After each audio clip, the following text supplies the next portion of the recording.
Yes, but there's an advertisement in the paper here that on inquiry might bear fruit. I'll give them a ring anyway. Grosvenor 5995 is the number. Assignments unlimited. Yes, who knows? They may possibly live up to their title. Here's the address. It's in town. 33 Half Moon Street. Aubrey Mason at your service. At Assignments Unlimited, we do anything, anywhere, at any time. 33 Half Moon Street.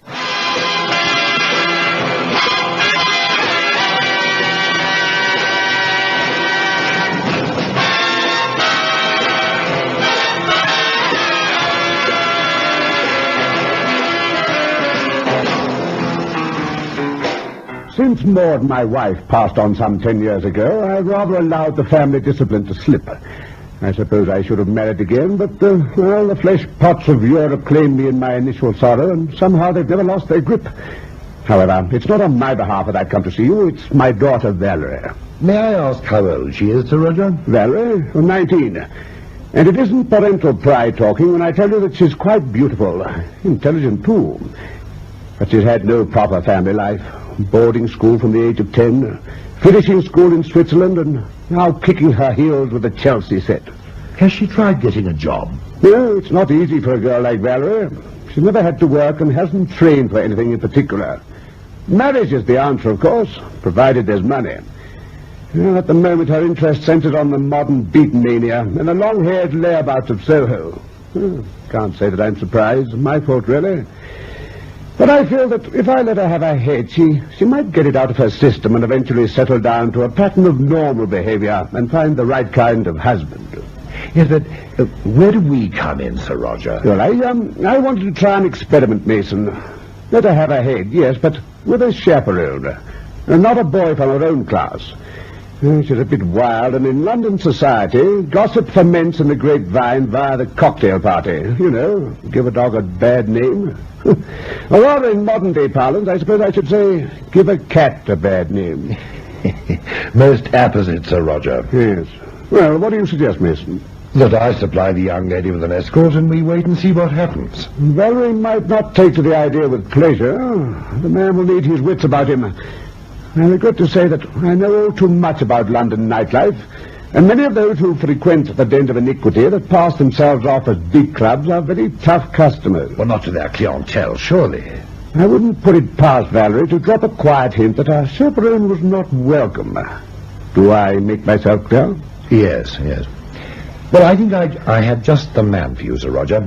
When would you like him to start? Well, no time like the present. I'll send Miguel around this afternoon, if that's all right with you. Good. I'll introduce her personally to our escort. All right, thank you. We'll give it a try for a week and see what happens. Oh, I'll pay whatever fee you require, but, well, I can't be responsible for any unpleasantness that might happen. I'll see that's written into the contract, Sir Roger. Right. You can reach me during the day at my office. You have my card. I'll tell Valerie to be here at 4 o'clock. Good morning, Mr. Mason. Thank you. Leave everything to us, Sir Roger. My man will look after your daughter well. You need have no fear on that score. 4 o'clock, then. Bye. Goodbye, Sir Roger.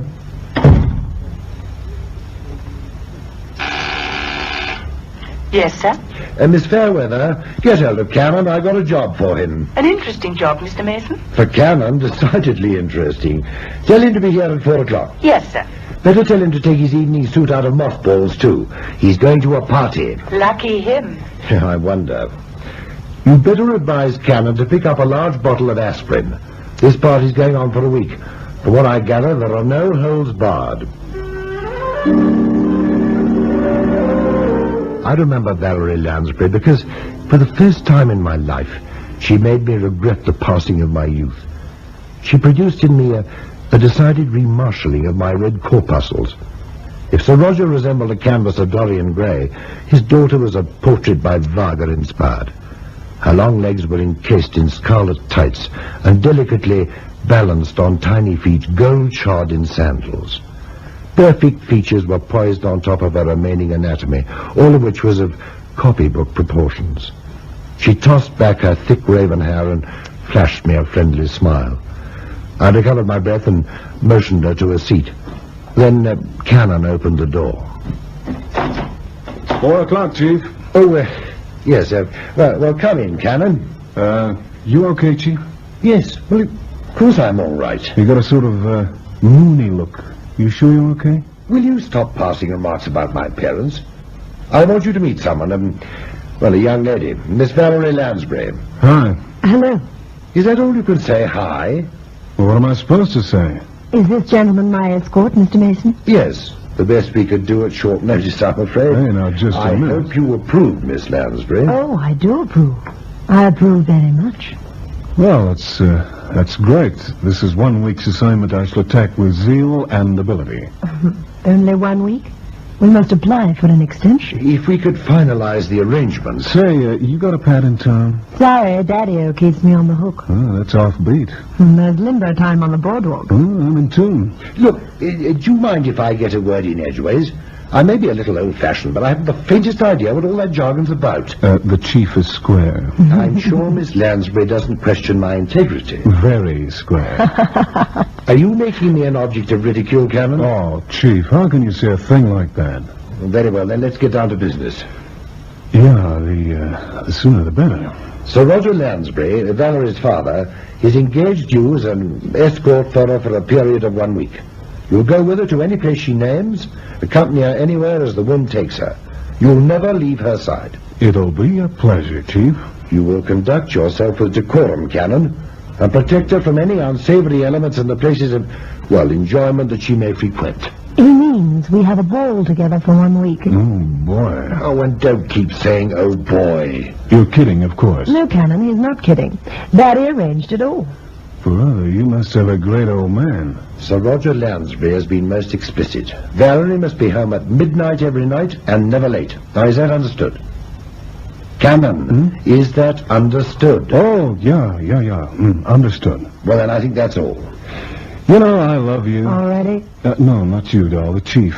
This is the first assignment he's ever given me that I really want to get my teeth into.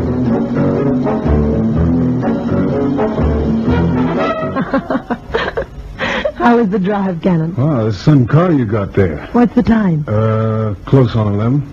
Hey, sir, I gotta get you back by midnight. We're just looking here for a moment. Ever been in here before? No, looks pretty classy. The Stones are here tonight. We might just catch them. Come on, this way.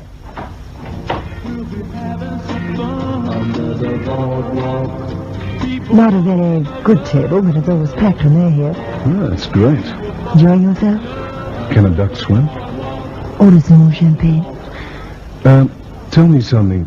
Do we beat it up every night like this? That's the general idea. Daddy says I'll get it all out of my system if I give it a full go. Well, maybe he's got something there. After a whole week of this, I'll be crawling home on my hands and knees. Hey, waiter. Bring a bottle of champagne, 2 glasses. Daddy said that you're a very tough gentleman. He did, huh? Are you? Could be. I've got a confession to make, Cannon. Oh, he's there. Hang on. Thank you. Here. Keep the change. Talkative bunch, the waiters in these joints, aren't they? Well, say when. Wow, to the brim. Well, here's mud in your eye. I said I have a confession to make. So? I had arranged to go to Johnny's cellar tonight. I purposely avoided it. Well, aren't you interested? I go where you go. That's the assignment. I didn't know that my escort would be so nice. Well, that's the best news I've heard this year, and I'm not exactly complaining. Do you find me attractive? Well, you're beautiful.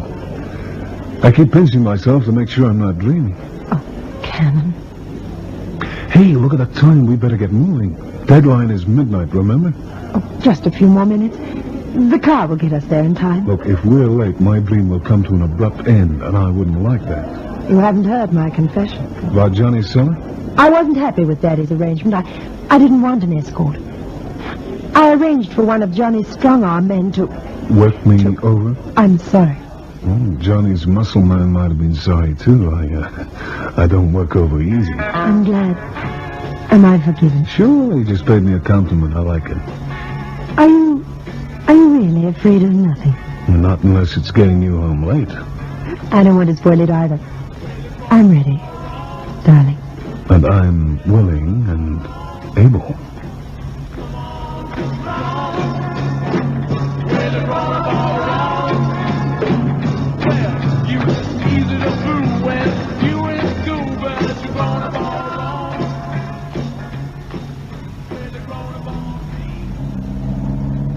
What's the time? 10 minutes to midnight. Oh, we'll make it easily.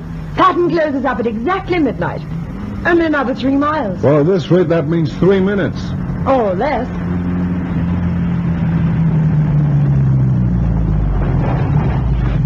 Oh, no. What's wrong? Oh, Cannon. I've run out of petrol.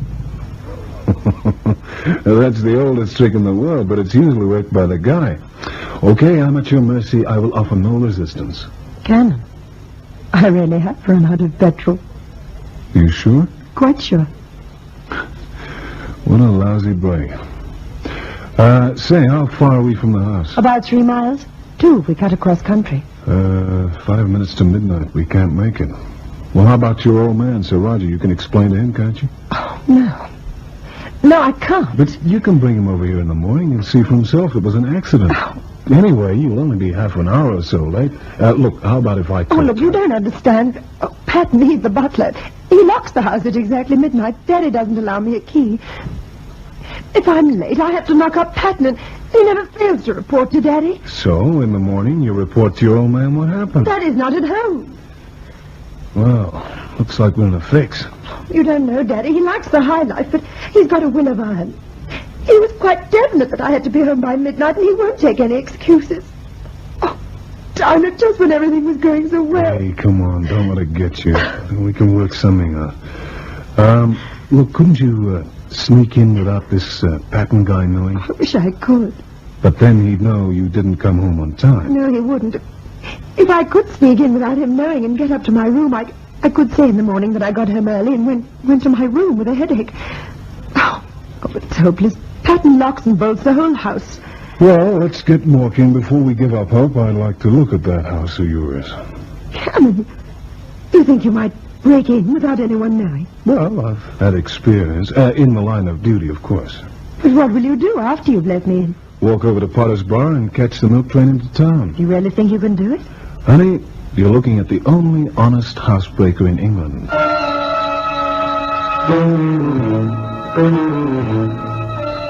But the modern teenager lends itself to a cross-country walk. Indeed, the uniform for doing the shake must perforce resemble a tracksuit. And so it was that Cannon and Valerie approached the rear of the house from across the fields.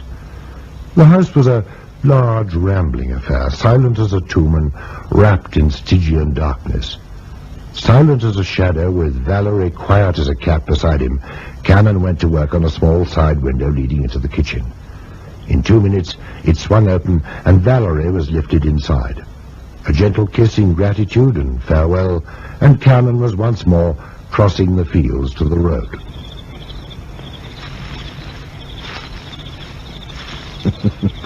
And that ogre Patton don't even know how she got in. Well, I guess I'd make a pretty good cat burglar at that.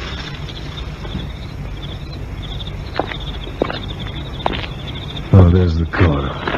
Well, I'd just better make sure she left nothing in it. Ah, that silly dame. She left the keys in the car. Now what'll I do? Well, better take him out and bring him around here first thing. Now then, which way do the keys turn? No, that switch is on. Hey, this car's half full of gas. Now, why do you suppose she said she'd run out of gas? Maybe a fault in the engine. Starts like a bird. I just don't get it. We could have made the house easy by midnight. I wonder what got into that cat.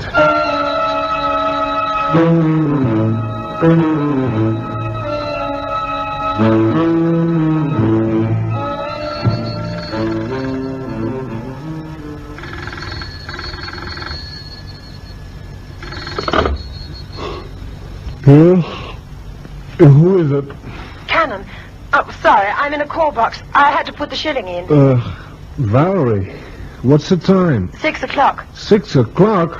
What are you doing up at this hour? I thought I'd get the car before Patton started asking questions. It worked like a dream. He said he knocked on my door and got no answer. But I told him I'd taken a sleeping pill. We fooled him completely. Meaning we can work the trick again. I don't think we should push our luck, do you? Midnight the next time and no mistakes. But I've got a wonderful idea. Daddy's going down to our house in Cornwall for a week and I can go with him. Cornwall? We've a house right on the coast.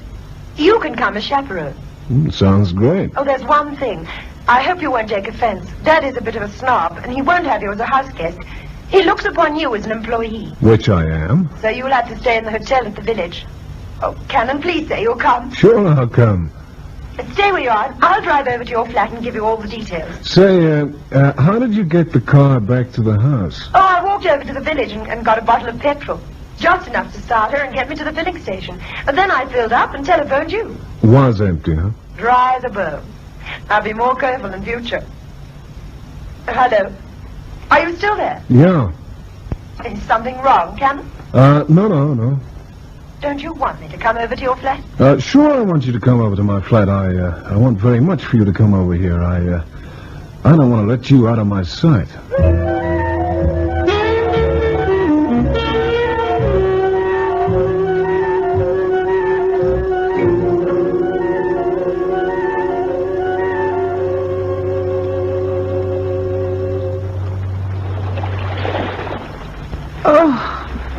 It's been a wonderful day.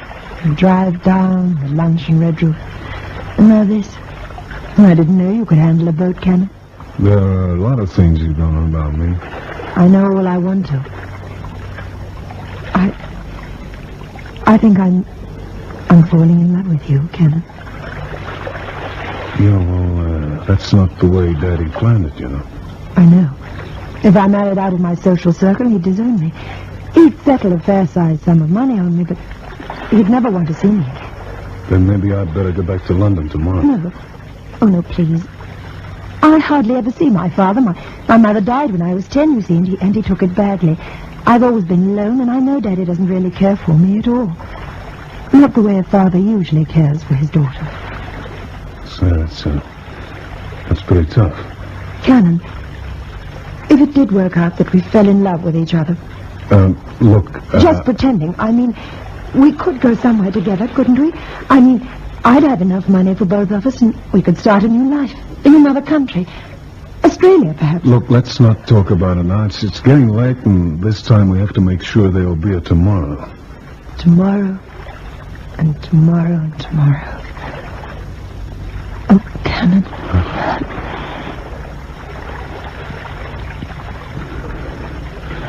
Hey, it's 11, and I have to pilot this boat back to harbor. Aye, Skipper. I'll start the outboard motor. Okay, and I'll bring you into the swell.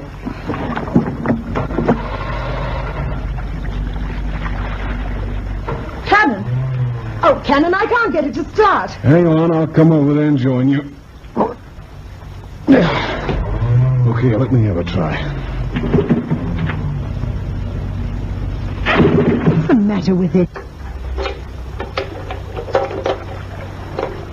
And bring that light closer to me. Uh-huh. Water. What? Seawater in the carburetor. Oh, can you clean it? Well, not a chance. There's water in the gasoline. This baby won't run tonight. We'll have to scull the boat back to the harbor. Oh, how long will that take? Best part of an hour and a half. What's the time now? After 11. Oh, Cannon. I know. The deadline's midnight. Did Patton come down to Cornwall? Yes. House is locked. The old man still carousing in Red Roof. Looks like history's repeated itself. That butler's going to start thinking you've gotten addicted to sleeping pills. You mean you're going to break in for me again? That's right. I'm going to break in for you again.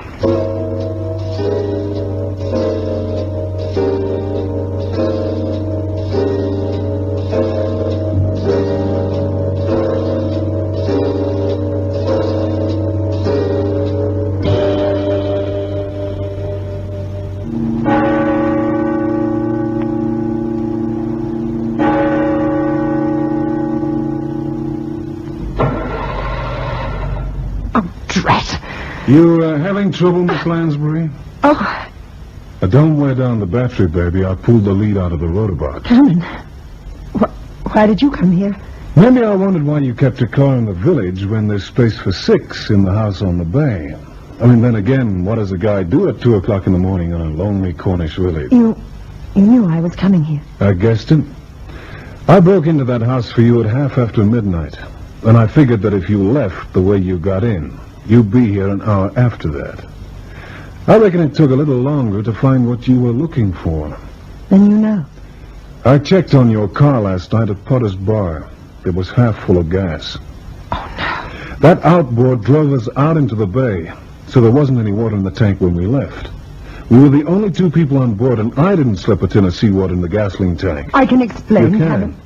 Last night at Potter's Bar, I figured you wanted to test a way that you could get into the house anytime you wanted, so that we could stay out half the night despite what your father said. But when I as good as asked you, you said that we shouldn't push our luck. Now that had me worried, but I still believed you. On the boat, you had me fooled all along the line, until the outboard was sabotaged. Canon, I meant what I said on the boat. Oh, please believe me. You played me for a sucker. No, I didn't. I meant it, Canon. I do love you. Nuts. You were just about to ditch me and drive off to London. That's not true. I didn't take longer to find what I was looking for. I'm half an hour late because I stopped over at the hotel and left a note with a night porter to be delivered to you at 6 o'clock with your morning tea. And what did you write on the note? So long, sucker? Please believe me. You can read the note yourself. It tells you to catch the 6:45 to London and meet me at your flat. And you thought I'd do just that? Would you, Canon? I guess I might have. Oh, darling. No, hold on. You forget I was an unwilling party to your little scheme. You lied to me all along the line. Not when I said I love you. And where's that phony Sir Roger Lansbury? In London. Were you going to ditch him? He would have received his share of the loot. And where's that? In this bag. From last night's? In the glove box of the car. The glove box of the car. All right. Now, give me the bag. Thanks. What will you do, Canon? All that gripe about your old man and how he didn't need you. How he disowned you, but leave you a nice fat legacy that we could both live on. Another country to start all over. But you didn't say how you'd get the money, did you? You wouldn't have known, Canon. We could have been out of the country in 24 hours. You'd never have known. Oh, it's not too late. No one will ever know. What do you take me for, a cheap crook? I'll give it all back. Don't worry, baby. I will. Oh, please, Canon. Please. Give me another chance. Sure. Yeah, I'll give you a chance. There. The lead's back in your rotor box. At 6 o'clock exactly, I'll walk into the local cop shop and tell them the whole story. That gives you 3.5 hours start. I'm sorry, Canon. Please try and forgive me. I didn't mean to fall in love with you. So long, baby. It was too good to be true anyway. I'm just sorry you had to pick on me. Well, of course, there never was a Sir Roger Lansbury, and Valerie wasn't his daughter. They were a team of confident tricksters, and they worked out a clever scheme to enlist the aid of a strong young man, unwittingly to help them in a series of burglaries. It worked, too. Cannon made an excellent cat burglar when he didn't know the real purpose of his nocturnal excursions. In fact, who knows? If it hadn't been for the petrol in that car on the first night, Cannon might now have been dunking his offspring in the warm waters of Bondi Beach, while I would be minus my top operator. So now you know why the file was marked Cannon and the Cagey Cat.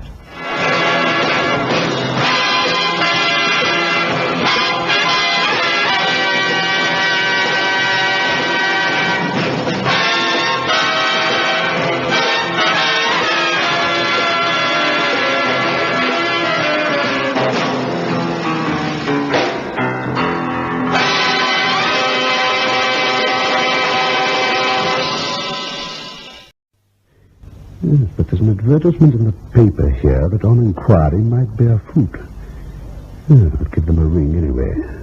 Grosvenor 5995 is the number. Assignments unlimited. Yes, who knows? They may possibly live up to their title. Here's the address. It's in town. 33 Half Moon Street. Aubrey Mason at your service. At Assignments Unlimited, we do anything, anywhere, at any time. 33 Half Moon Street.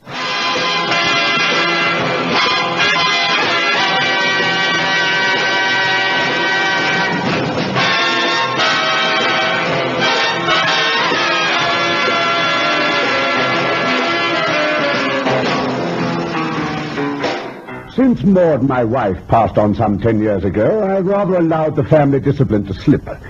I suppose I should have married again, but, well, the flesh pots of Europe claimed me in my initial sorrow, and somehow they've never lost their grip.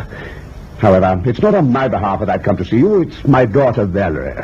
May I ask how old she is, Sir Roger? Valerie, 19.